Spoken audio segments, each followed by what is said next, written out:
In this video, we will show you how to replace your air suspension compressor on this Jeep Grand Cherokee. This will be located behind the passenger side front bumper cover. Let's get into it. Okay friend, let's get started on our job. The first thing I want to mention is you will have to have a scan tool to be able to deflate your air suspension system and then be able to reinflate it in the end. Not only that, but you will have to go to a trained professional to have the nitrogen tank measured and refilled if needed after this process. One of the first things we have to do is have the vehicle running, and we need to have the suspension in the park setting. Start lowering this down. Bring this all the way down. Now once your suspension is in the park setting, we can go ahead and turn off the vehicle, but we are going to have it in the run position. Now it's time to have a look at our scanner. Now every scan tool is going to be a little bit different, but what you need to do is get into your special tests. We're looking for the spring deflate to atmosphere button here. Let's go ahead and press on that. It wants us to confirm whether or not we want to do this, and we do, so we're going to continue. Continuing from here, we're going to deflate the system. Next, we'll select the complete deflate here. And you can see it says spring deflate to atmosphere. You can hear the system deflating as it should. We'll just wait until it's all done the noise. All right, sounds like it's done. We'll turn off key power. Now the next thing we're going to have to do is safely raise and support all four corners of the vehicle with the suspension hanging. Continuing on, we can remove the wheel by removing all 5 of our 22mm lug nuts.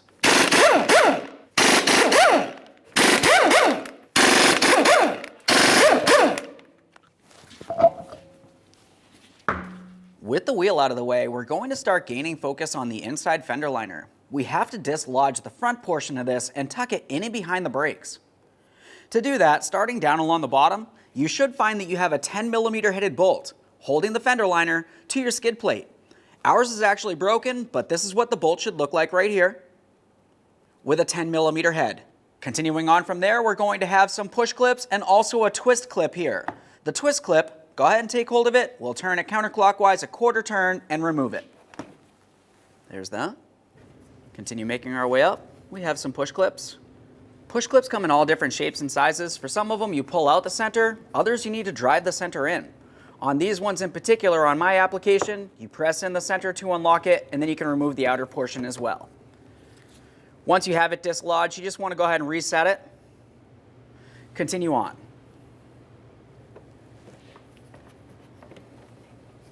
Up in the corner area here, you're going to find a 10mm headed mounting bolt. We'll remove that.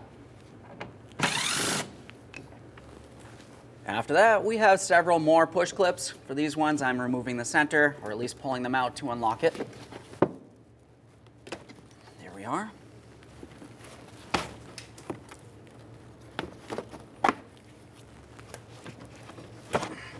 Center out of there.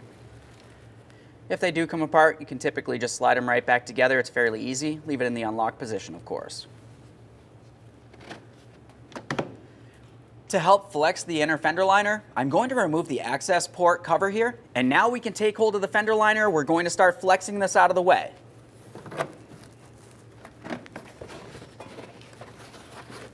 Just tuck it right up behind here. Now with the fender liner out of the way, we have a clearer view of our suspension compressor. Continuing from here, we're going to start with the 2 electrical connectors. We have the large electrical connector that's out in the open, and there's also a smaller one which is located up and behind these air lines. The air lines lead up to a valve block, and you want to be extremely careful not to cause any damage.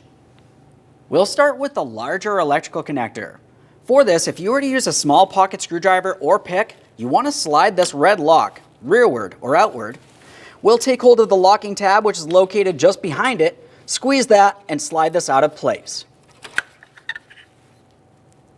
A quick inspection for corrosion. It's mostly important on this side, which is the wiring harness for your vehicle, but of course you do want to take a peek at both sides every time you disconnect any electrical connector. Continuing from there, we have the smaller connector. That's going to be located just up here. This should actually be held in place right down on this plastic area.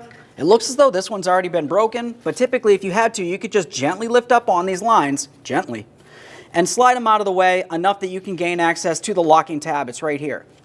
For this, you can either squeeze it or use your small pocket screwdriver, make your way underneath that tab, and then pull it apart. You know what to do. Quick inspection, of course. Continuing on from that, I'm going to use a trim tool to dislodge the electrical connectors from their mounting bracket.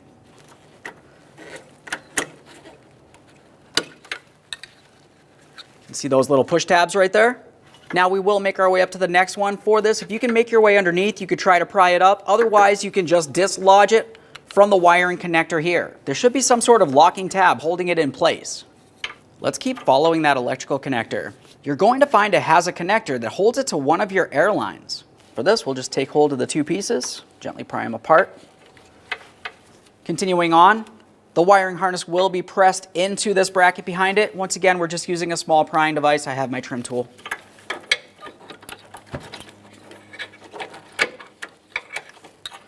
Let's take hold of that wiring harness and we're going to slide it inboard. Now let's follow this hose. Makes its way along here. It has a squeezable clamp. I'm just going to use some long nose pliers for this. We'll squeeze on both those ears. Should be able to slide that off of there. Just going to use a small pick, try to break this free. I'm going to be very careful not to cause any damage to it. We'll slide that off of there. Give it a quick squeeze, close inspection. That looks good.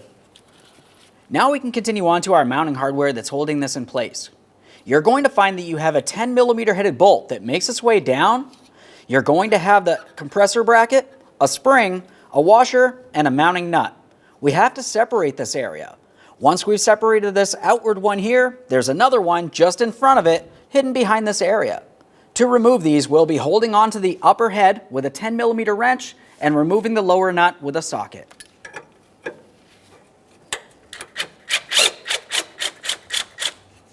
Just carefully let this down. Remove that spring. Now we can leave the rest of this right in here. Let's do the exact same thing on the other side. Once again, this one's pretty much impossible to see, but it's the exact same process.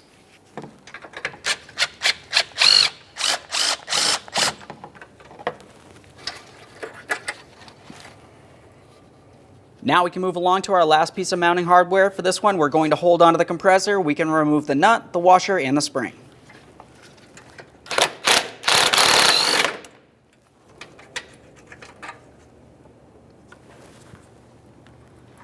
Start pulling this down and out of here. Now we can start lowering this down, but we can only come down so far. You're going to find that you have two lines leading to the back. To be able to easily dislodge these, it's best to remove the bracket first, and the bracket is held in place with 3 T27 Torx screws. Let's just get this bolt out of here. I'll go for the hardest one here. It's all the way back there.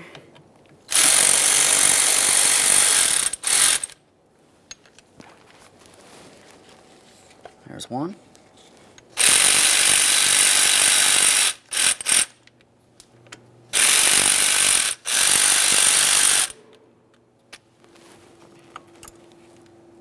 Remove the bolt and the bracket. Continuing from there, we can start removing our two air lines. Before you dislodge them, make sure you know exactly where each one of them goes. Clearly, this one right here is on the inboard side, so that's going to be the one that goes on the inboard side of the compressor. The other one's all the way along the front, so that one will just go in along the front. It's fairly easy to decipher.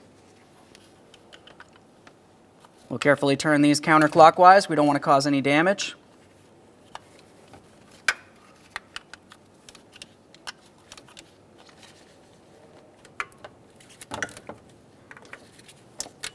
There we are.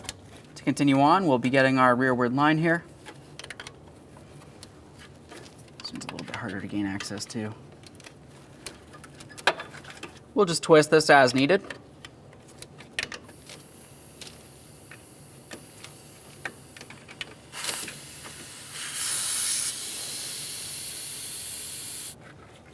There we are. Now we can get this over to the bench to remove our last bracket. Now we've got it on the bench, let's remove our 2 T27 Torx screws.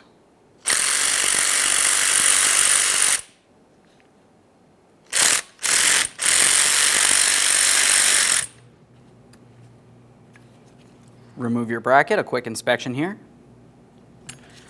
make our way back to the other side now. The area that we had removed those hoses from while it was in the vehicle, we're going to remove this. I'm going to press in right along where this goes into. While pressing it towards the compressor, you should be able to pull this out of place. There we are. Just give it a little wiggle. There. A quick inspection of that. We will be reusing this. All right, let's prepare to install our brand new suspension compressor. On the bench, the first thing that I always like to do is remove each of my two fittings. These are where the two lines will go into. To remove these, you can use a 12mm. We'll fully unscrew them. When doing this, I typically like to leave this white portion inside. Now you want to be careful doing this. If the white piece comes out, you can just go ahead and slide it right back in there. We want to be very careful not to strip the threads inside the compressor. As you remove this, you want to be careful. What you're typically going to find is a small collar in there. We'll set this aside. Repeat the process.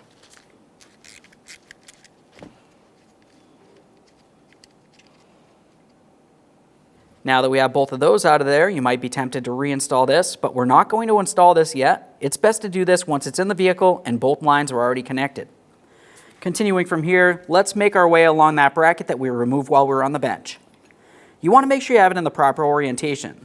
Essentially, when it is mounted, it should look just like this. If you install it upside down, things aren't going to align properly. For these, we're just going to start the bolts in by hand. Keep in mind you are only screwing into plastic here. We don't want to cause any damage.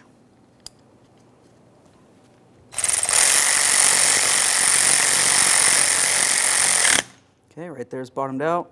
Just make sure it's snug.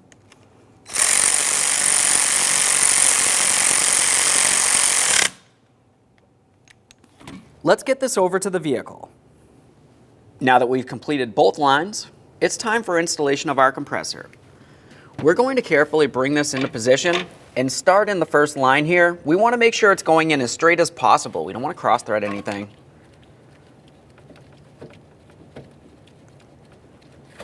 Use our 12mm. We'll make sure this is nice and snug. Essentially just bottom it out and then take it a tiny bit further.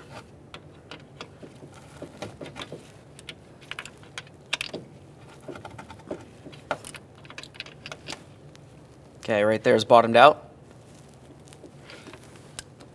Once you feel as though you have it tight, take hold of the line. Try to pull it out from the back side of the pump. If it can slide out, it's not seated properly. Assuming it doesn't move at all, we'll continue on to the next line. Same process. Start it in by hand, snug it up.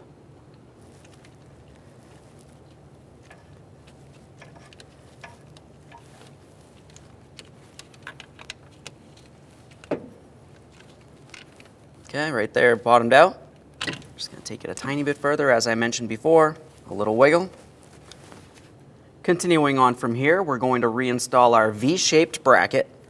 Make sure you have it in the proper orientation. We want to have it so the rubber grommets are facing towards the compressor. If you put it in backwards, it's not going to align properly. Continuing from here, we have all three of our T27 Torx screws. You want to make sure you start them in. After they're all started in, you can snug them up.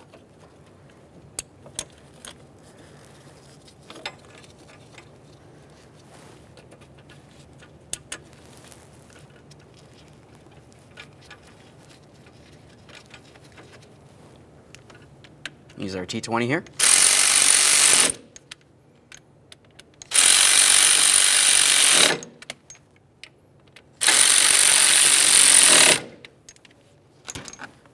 Take hold of the bracket, give it a wiggle, make sure it's properly secured to the back side of the compressor. We'll continue on with our vent tube here. That's going to go right in the center of the two lines. There's a small circular port. You can go ahead and take this and press it in as far as possible. Once you have it in there, go ahead and give it a tug out. We want to make sure we have this facing downward. Now it's time for the mounting hardware. You'll notice that you had 3 washers. You have one of them for each one of the bushings. We want to have the washer in between the bushing and the mounting bracket. I'm going to start with the forward mounting bolt. It's a little bit hard to see, but essentially I'm just going to have the washer right on top of the bushing. The bolt is going to slide right on through the washer and the bushing.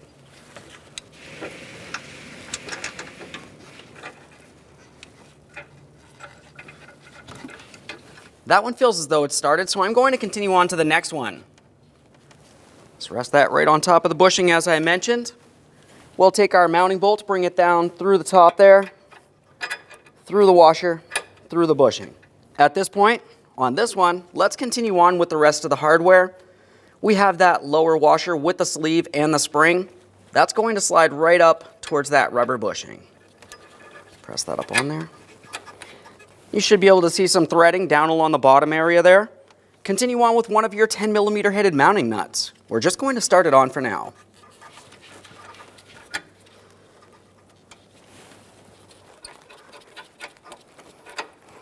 There's one. Now I'm going to go for the far corner close to the bumper cover. Put that on there.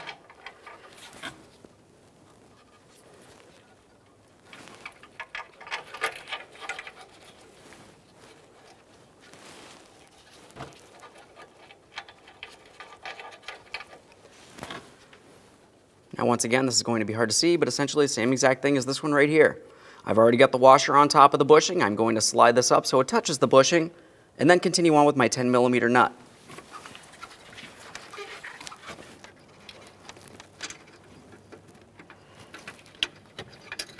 It's all started in, let's snug it up.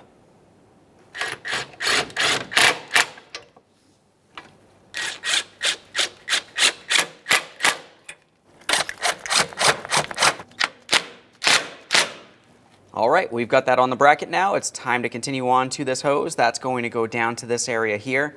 We want to make sure we have this tip just enough that you can go ahead and slide that on there. Once you have it on as far as possible, continue on with your metal squeezable clamp. Make sure that the hose is completely secured when you're done.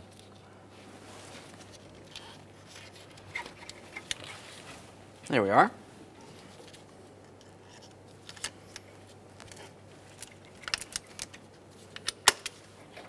Just make sure that's secured on there. Let's have a quick look at the electrical connector here. You can tell that we do need to transfer over that mounting point that presses into the bracket. We have our original electrical connector. There's those push tab areas. The way to remove this is to carefully make your way underneath this inboard edge here. While gently prying that up, you should be able to press this out of position. There we are, it's starting to break free. We'll transfer this over. Make sure we have it in the proper orientation, of course. Just going to slide that right in. Listen for a click, give it a tug, make sure it's secured. It should be able to move around but not slide completely off. Now continuing looking at the original wiring harness, we do have several other areas. We had the mounting point, we have a second mounting point, and then we just have a wire tie holding the wires together. It's essentially keeping the wires together so nothing gets damaged, but we also want to make sure we do secure them to the bracket as needed. So in this case, rather than removing them and damaging them, we're just going to use wire ties. Let's take that wiring harness. We're going to tuck it in and behind this area, coming along the bracket and mounting it into its mounting point after connecting the electrical connectors.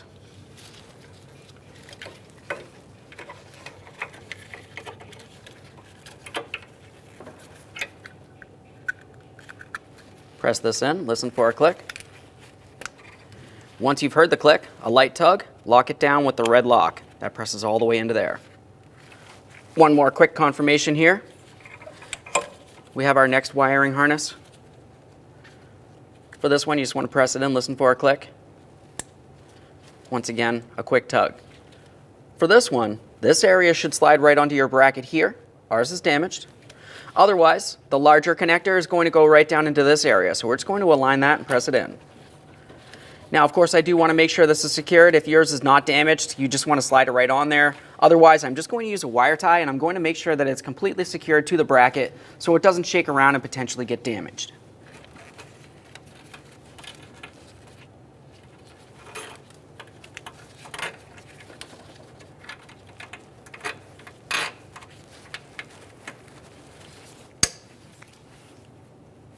I'm going to use a wire tie once again. I'm going to go through the hole that's in the bracket, go around those wires, hold everything together.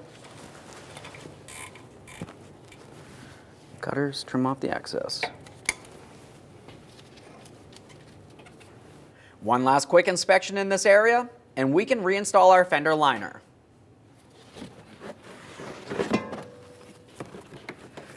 When we bring this in position, we're going to carefully start bringing it in and behind the bumper cover here. We need to align our mounting holes. You can see 1 and 2 right there. We'll start in those push clips. For the push clips, you want to drive in the outer portion first and then lock it in with the center. Press that right in there. Sometimes you have to reach from the back side, hold on to it there, lock that in. There we are.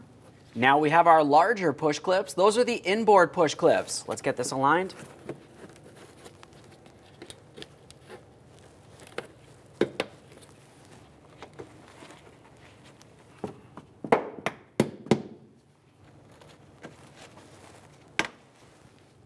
Our way up here, we have our 10mm headed mounting bolts.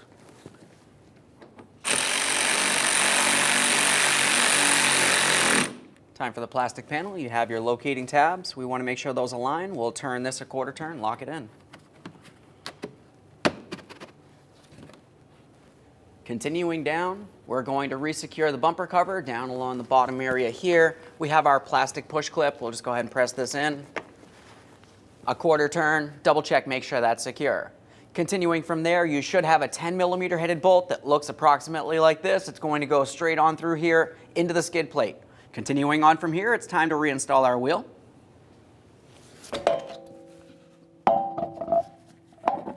With that in place, we'll start on all 5 of our 22mm lug nuts. We'll bottom them out. Get the wheels safely back down on the ground and torque those to 130 foot-pounds.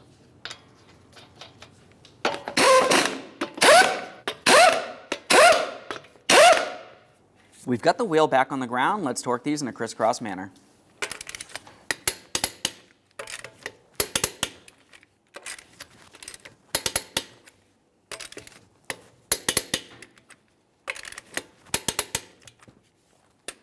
Torqued. Now at this point, you want to get your vehicle safely down to a trained professional. What they're going to have to do is complete the refill procedure and then top off the nitrogen tank, which is located behind your rear driver's seat. After that, you can go ahead and take your vehicle for a road test. Thanks for watching. When only the best will do, demand TRQ. The only company that lets you view before you do. TRQ is committed to offering the highest quality aftermarket auto parts that are engineered for peace of mind. Thanks for using and viewing with TRQ.